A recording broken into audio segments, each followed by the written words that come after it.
നമുക്ക് പാരമ്പര്യമായി കുറെ കാര്യങ്ങളുണ്ട്. രണ്ടാമത്തേത് പരിസരത്ത്. ഇപ്പൊ ഈ സ്ഥാപനത്തിൽ നമ്മുടെ ഗവൺമെന്റ് ഹയർ സെക്കൻഡറി മമ്പാട് ഇവിടെ വന്നതിന് ശേഷം നിങ്ങൾക്ക് ഇവിടെ നിന്ന് കിട്ടിയ ഒരുപാട് കാര്യങ്ങൾ, ഇവിടുന്ന് പഠിച്ചെടുത്ത ഒരുപാട് കാര്യങ്ങൾ. ഇതെന്താണ് നമ്മുടെ പേഴ്സണാലിറ്റി സ്വാധീനം.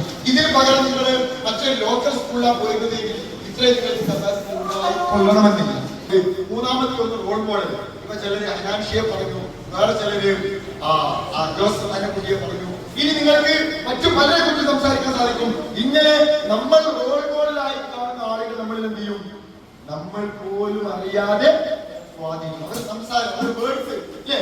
സ്ഥിരമായിട്ട് ടിന്റുമോനെ കാണുവാൻ ടിന്റുമോനെ സംസാരിക്കാം. സ്ഥിരമായിട്ട് കൊമ്പങ്കാട് കോയ കുഞ്ഞാപ്പ് കാണുവാനോ ആ ലെവലിൽ സംസാരിക്കാം. സ്ഥിരമായിട്ട് തൊപ്പിയും ഇടുന്ന മമ്മു സമയമില്ല. ഓക്കെ, നമ്മുടെ പേഴ്സണാലിറ്റിയെ മൗൾഡ് ചെയ്യുന്നത് നമ്മൾ തന്നെയാണ്. നമ്മൾക്കകത്ത് ഏറ്റവും കരുത്തുള്ളവര് ഞാനുണ്ട്. എന്നിൽ ഏറ്റവും മനോഹരമായ, ഏറ്റവും സുന്ദരനായ ഒരു ഞാനുണ്ട്. അതിനെ ഞാൻ ഷേപ്പ് ചെയ്യണം.